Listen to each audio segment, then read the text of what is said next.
My organization, Tell the Tape Foundation, is an organization that teaches and mentors youth on the dangers of gun violence. You know, we show through the use of a video camera and media.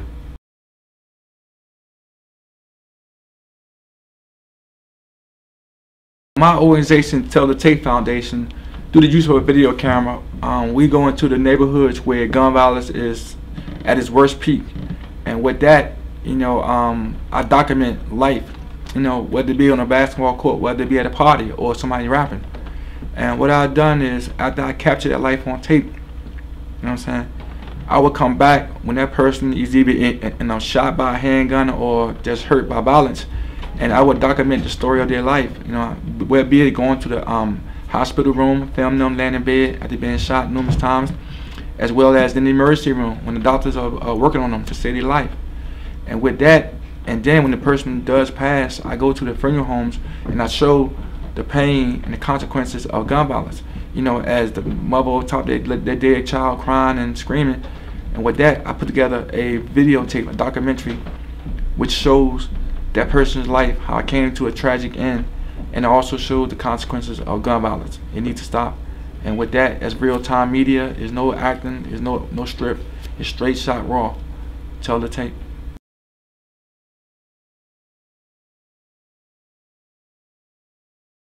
First started, you know, it came from me. You know, when I go to work, I pay my, you know, I have a normal day job and I pay my bills, and what's left over, I take the money and I invest into my foundation, which is very expensive, whether it be new computers or new camera or software.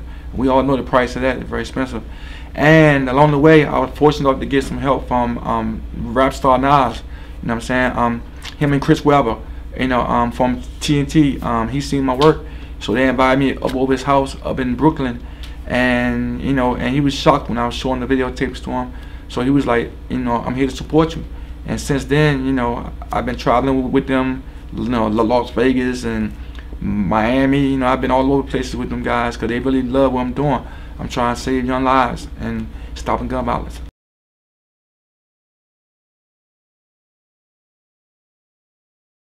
The diversity of the city is definitely changing. Like I said, at first it was a majority, you know, African Americans that was out here being slain, and then once the new neighbors came on, you know, rent started going high and people couldn't afford to live anymore.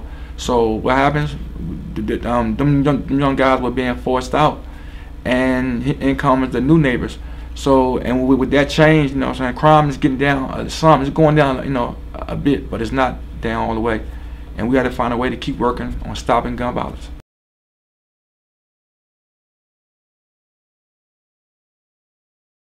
Somebody who's always on the other side of the camera, that's a good question, because normally I'm on the other side filming. I know seeing life is just amazing how, you know, how a video camera can get so much daily life, you know, whether it be happy moments or sad moments. And it's just incredible how that machinery is so powerful to capture, you know, a day that's comes or will never come again. This day today will never happen again in the rest of our lifetime. And to have that on tape is powerful. You know, but as long as it's using a powerful meaning and a positive meaning. You know, a lot of people film stuff and put it on YouTube and fights and violence, and I hate that. You know, it just hurts my heart to see people using that media in that way. But if you're doing it for positive ways, I mean, it can go a long way. The days of Noah and Moses. Just imagine if someone had a video camera back then and documented the Red Sea opening, documenting, you know, the slaves being freed, documenting Noah's Ark when the water came along and stored everything. Think about that, how powerful that would have been, you know. And it's incredible how centuries later, you know, I come along and the camera is now in motion and I happened to pick up a camera, you know. It was a long time ago. I was a young kid, teenager, just picked up a video camera. My brother bought the camera, matter of fact. And it's weird how I remember when he first bought that video camera, he'd be in the front room and film the fish in the tank swimming and stuff, and I'd be sitting back saying, that's so stupid. Look at my problem, man. He wasting his time. But I never said a word. I was just saying to myself, he can't find nothing better to do. Then one day, my brother left one day, packed the camera, put it in the closet. And I was sitting there, the camera's on my mind. And you know what I did? I went in the closet, I pulled the camera out, I turned it on, I said, okay, this joint kind of neat. I looked at the camera, and that day I carried it straight outside. And that was the first day when all this started. From that one moment, and I just started filming life, documenting. And since then, it's been here. It leads to this.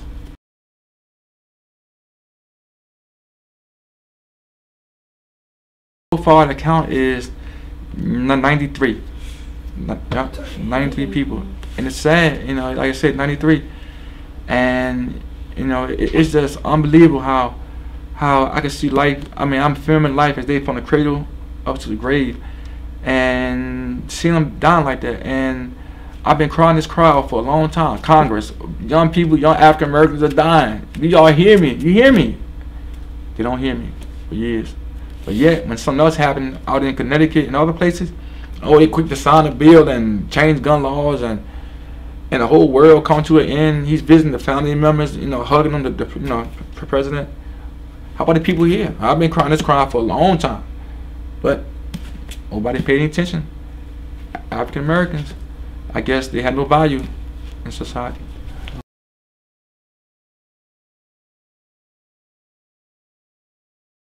Hopefully so, because right now, like I said, it's just coming out, and we're gonna work hard to get this word out across the country.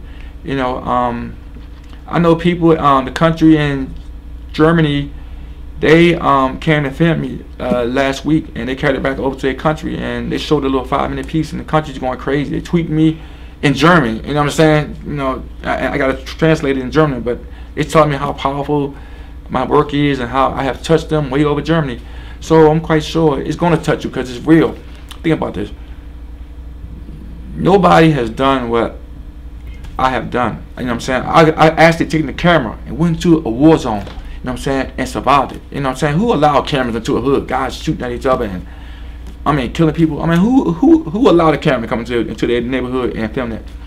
But for some reason, I have been given that green light to tell a story that this had to stop. Not just in Washington, but we got New Orleans, Chicago, Philadelphia, Miami. I mean, violence is everywhere.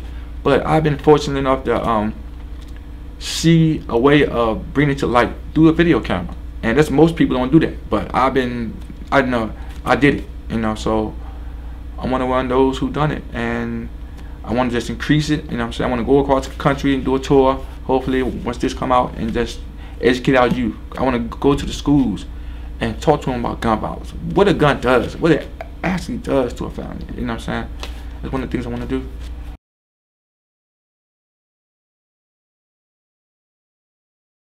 Violence has gotten worse from since I started, and the reason why I say it's gotten worse because back then, earlier time, at one time, we were the murder capital of the world, and I was out there documenting. And you think I wasn't scared? Come on, scared to death. I'm out here. I mean, we were losing like 2 bodies a day, but I'm out there documenting. But the thing is that today's time is a little different, worse, because back then it wasn't that many guns on the street, wasn't that many drugs out there. But now you got all kind of weapons out there, and the sad part, the scary part, is the youth mentality. See, it's a bunch of youth who caught up in the system. They're caught up in the times, and they're doing anything. They're killing people. They have no kind of love, no sympathy, empathy. They have none of that. So this is the worst time right now. This is the worst. I don't mean to say that the kids are bad, but this is the worst generation that they're portraying as violence, as youth. And it's sad, and they need to wake up, because they going to jail or dying, you know what I'm saying? And I sees it.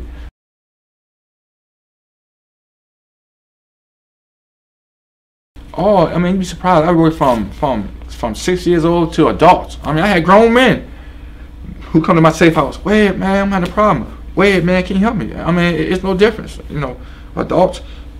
And for some reason, you know, they came to my safe house and they seen something in me. I guess that was a help. That I was helping them. I didn't turn my back. You know, I wasn't living out a fancy place, a mansion somewhere, and coming to the city trying to change nothing. I was living in rap monster, same violence. I know shots going off, you know, I'm ducking too. You see the camera, I'm out there filming, interviewing guys, and and, you know, we running and ducking. So I'm right there. So it makes a difference to somebody like me who's I'm in the mud. You know what I'm saying? I'm not standing outside the mud trying to find out what's going on. I got mud on me too. My shoes muddy, but it's needed because you got to be able to understand how to fix something. You got to be in it.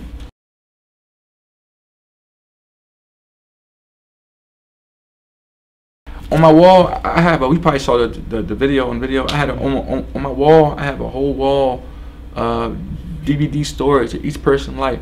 And the sad part is, I'm running out of room. I had to add some more space on the side. I had to add some more, space on the side of the wall. And it's normal, you know what I'm saying? I can't even remember. I mean, I try not to remember because I don't. If I think about that number, it might be on my mind, and I might wind up going berserk or something. But I try to not think about that. I just try to think maybe, like now. I just created one last night. A young man was shot and killed on Halloween night, October 31st. Anthony Weathers. Yeah, he was doing the right thing. He was shot and killed, and his mom and his brothers came to the safe house, and we did a little story and everything. I mean, it's powerful. So hopefully today she's gonna come by and see it and see her little boy, just smile and see him enjoying life, and he won't be forgotten. It's my job. I put a face and a name on these people that are being murdered. I put a face and a name on it. Yeah. And this book here took me 7 years. I write this book 7 years. And some powerful stuff in here, but it's life-saving. It's life-saving material in here. How a parent can deal with a son who trying to be a gangster. How a parent can deal with a son who thinks that he got to have a pair of them Jordans on and living in a bad environment. It's things in here, answers that really work. And people need to buy this book. You know what I'm saying? And read it to their kids and save their life. Because it's real. Everything in here is true. It's true. It's just history, right? This is history. Beyond the yellow tape. This is history.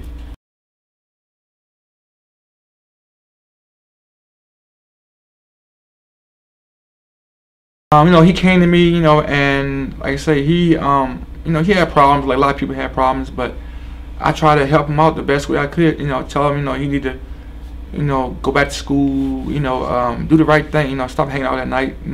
It's okay to have fun, but you gotta know when to have fun and how to, because the times that we're living in. But Lee, he was a good kid. He was good at basketball. He was tall, skinny. He was nice. But unfortunately, that happened, and it's just rough.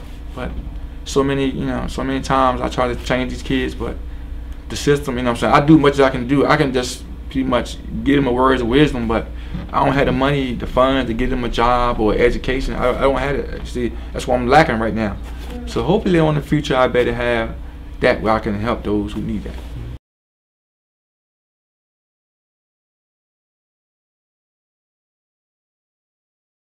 Eventually they will. Even the president, I think he will. Eventually you got to get to him though, because he's so busy. His lower staff got to get it to him. But I think once he sees it, the video, and read the book, he's a human being. Like I say, I don't care how powerful you may be or how tough you may be. When reality hits you, you're going to feel it because you're human. You're definitely going to feel it because you're human. And hopefully they start, coming to me and want to know how can we help you save people. That's all.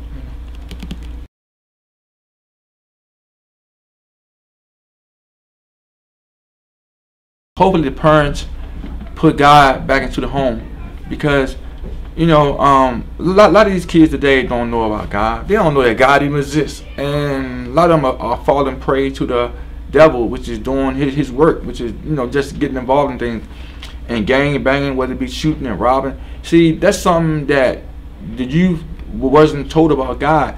And God, two main things is you must love Him with all your heart, and number two commandment is you must love your neighbor as you love yourself.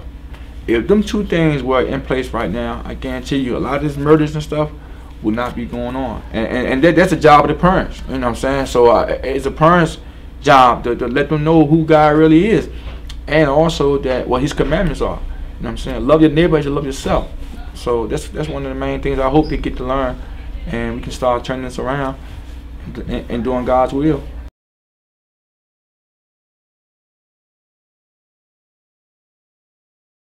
Number one, I understand that you all were born into a time that's terrible. And I'm saying, I feel y'all. I feel for y'all. You know what I'm saying? Y'all come into a world at a time when this is the worst of the worst, you know, and y'all catching the brunt of that, you know, because the more guns are accessible, they got all kind of marijuana, drugs out here that they ain't passing, and a lot of them are getting involved, and they're using drugs, and then they're doing things that's not normal mind. But my thing is to say to y'all that, you know, before you hurt somebody, try to think what the consequences is going to be. Think about what the pain that these mothers and these families that I got in this book are going to go through, you know what I'm saying, and the funerals, and the mother got a plan for the funeral, $7,000, and she you got to bury the child, and burial costs a lot of money. So it's just so much that these kids need to think about before they hurt somebody. That's all I'm saying. To think, you know, before you do it, let's stop back for a minute and go through it seriously through your mind and think about what the outcome going to be, whether or not you're going to be in prison the rest of your life, or you're going to be shot and killed later on. So let's think, people, you know, before you do things. Just take a minute, deep breath, and say, what I'm about to do, is it really worth it? You know, and I'm guarantee you, you would say, no, it's not.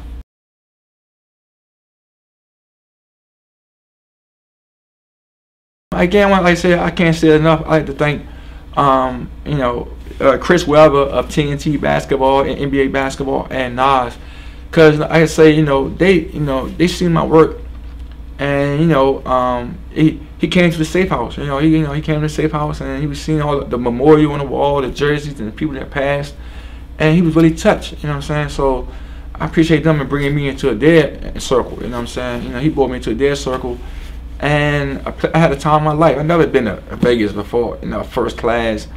Hanging out with Kevin Durant and them, and Nas, and rappers. So many rappers at the party, and I mean all these people, you know, famous people, and these millionaires. They're millionaires, so they're taking me on, you know, calling me C-Web, you know. So I walk to the place, Web. I'm like, wow. And he's C-Web calling me C-Web. It's like, wow. So he introduced me to everybody, and you know, and I met, you know, Nas, his wife, you know, Khalees, you know what I'm saying, over her crib, chilling, sitting on her couch. You know, we out there chilling. She cooking food, you know, on the stove, and we watching my videos. Man, that was the time of my life, you know. And Nas showing me love, you know what I'm saying. I'm gonna tell you something. When we first went to Nas' house, you know, I got in my book. Webber, we was going to the door, and Webber's like, you know, at the time I had my little camera. Webber's like, look, Webb, don't put a camera on, because you know Nas' private house. I said, sure, Webb, it's cool, I understand. So we get in Nas' house, you know, give me love and everything. I showed the video.